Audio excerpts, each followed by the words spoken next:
You on TV, online, and on the go. This is Valley News Live at 9 on Fargo CW. You can't help somebody and put yourself, in a hole. Lonely people looking for love are swindled more often than you think. In North Dakota alone, nearly $300,000 were stolen last year through romance scams, according to the FBI. But that's just the amount of money being reported. Since the crime is so personal, people often don't tell a soul. Valley News Team's crime and safety reporter Nicole Johnson shows us those with a broken heart and a broken bank account. They say love makes you do crazy things. It's just stupid. I'll never do it again. Everyone has that embarrassing story, but there are tales. Some won't even tell. Ones like this single dad keeps a secret. You never picture yourself alone forever. So embarrassing, he doesn't want you knowing who he is. Just kind of got lonely and thought, oh, I'll try a dating site. Since it seems to be the norm these days, he hopped online, met a woman, felt a spark, and got in too deep. They talked for months, then found out she was stuck in Nigeria and needed money to get back to Fargo because her mom was sick and dying. Sent her $600 out of my account into her account and went to the airport here at Hector, and she never showed up. She never showed up. He never heard from her again. And I actually had feelings for this girl, which was, now looking back on it, really stupid. They come in and they feel so dumb. They're like, oh, I'm so stupid. And I'm like, well, you've got all these good qualities.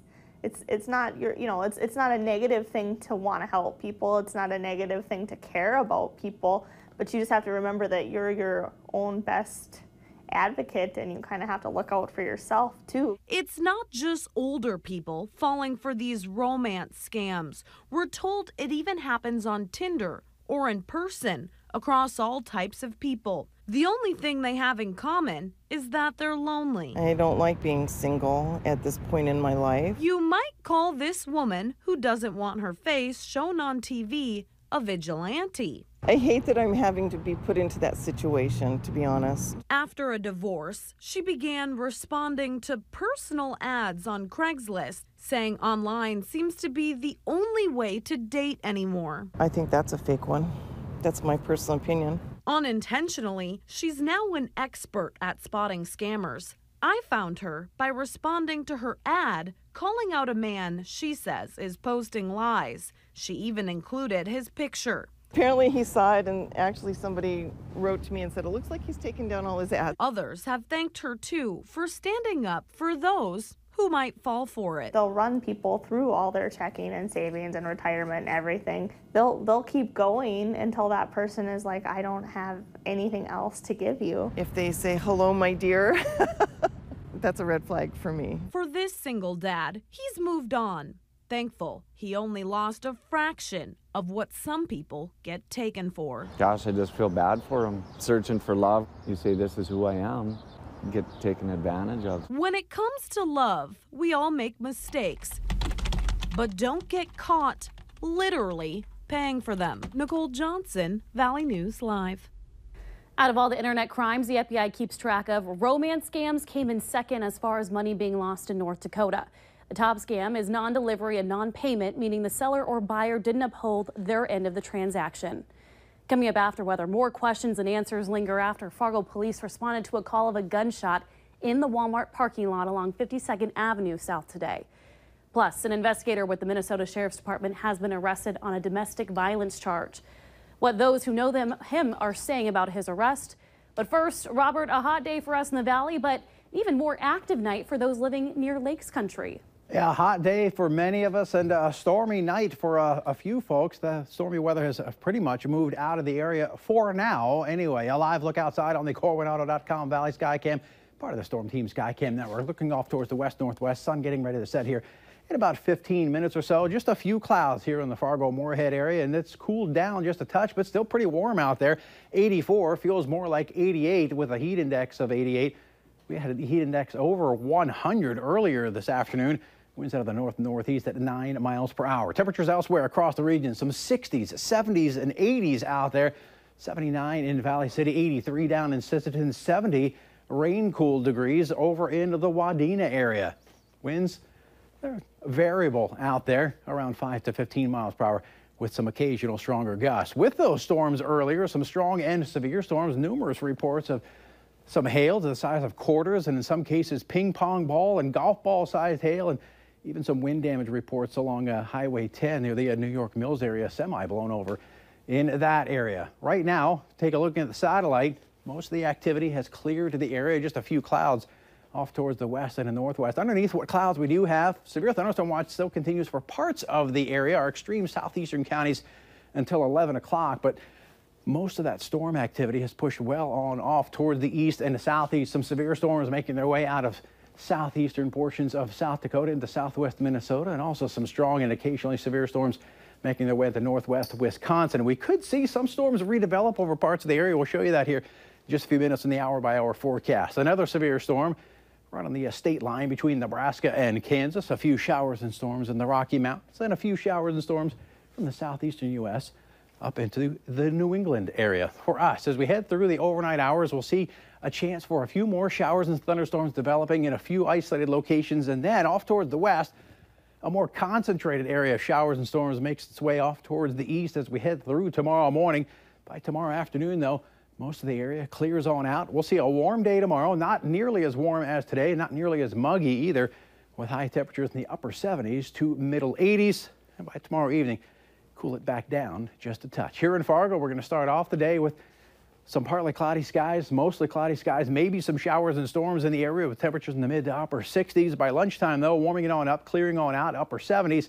And by the end of the day, we're going to warm it on up into the mid 80s with a mix of clouds and sunshine. Speaking of clouds, take a look at our picture of the day. Some storm clouds. Thanks to Dawn for sending that in. This is from the Brooks, Minnesota area. Going to use that as the background to our 7-day forecast. And tomorrow, a decent day, and as we head through your Wednesday, chance for some showers and thunderstorms. More showers and storms possible late Friday on into Saturday. We're going to stay with highs in the 80s all week and overnight lows in the 50s and 60s. All right. Well, I know a lot of us here in Fargo are needing that rain, though, still. A lot of folks still need the rain, and we're going to try and get some more rain in here as we head through the overnight hours and early tomorrow. All right. Thank you, Robert. You got it. A still developing story out of Fargo. Police continue to investigate after spending several hours responding to a report of a gunshot at the Walmart off of 52nd Avenue in South Fargo. Now, just before 2 o'clock this afternoon, police got a call from a woman in the parking lot of that Walmart saying a man in a vehicle had fired a gun at her and then left. The woman did tell police the make and model of the car while calling it in. Police later stopped a car on Main Avenue that matched that same description. A man and woman were detained for questioning and then were released when officers found that there was no evidence that they were involved. Officers say without the victim, they have very little information to work with, but they're still trying to get a hold of the woman that was involved. A member of the Pennington County Sheriff's Office is in jail facing a domestic violence charge. Authorities tell Valley News Live Blaze Zimmerman, the lead investigator with the Sheriff's Office, was arrested on Friday. The state's attorney says they are handing the case over to Polk County to avoid the appearance of a conflict of interest. Pennington County Sheriff Ray Kazunza wouldn't go on camera today, but says anyone who knows Zimmerman is shocked by his arrest. Zimmerman has been on the force since 1995. The Cass County Sheriff's Office is asking for your help identifying the person involved in a break-in at the Tharaldson ethanol plant in Castleton. This is surveillance video posted to social media. It shows a pickup driving through the gate and causing substantial damage in the early morning hours of June 20th.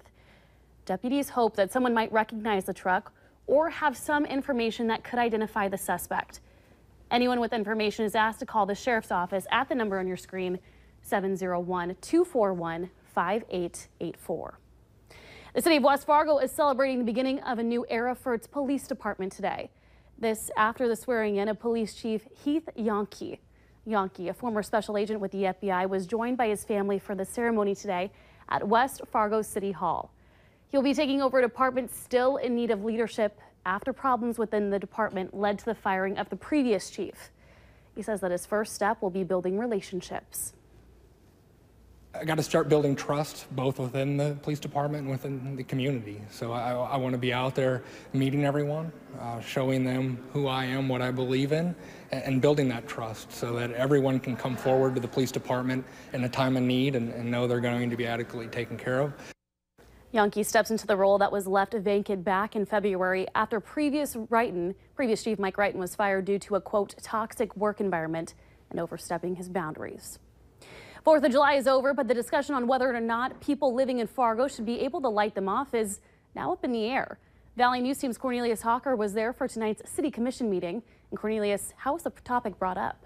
Christine, David Reuter with Memory Fireworks wants the City Commission, to take a look at the current ordinance and revise it so it can, in his words, clear up confusion for his customers.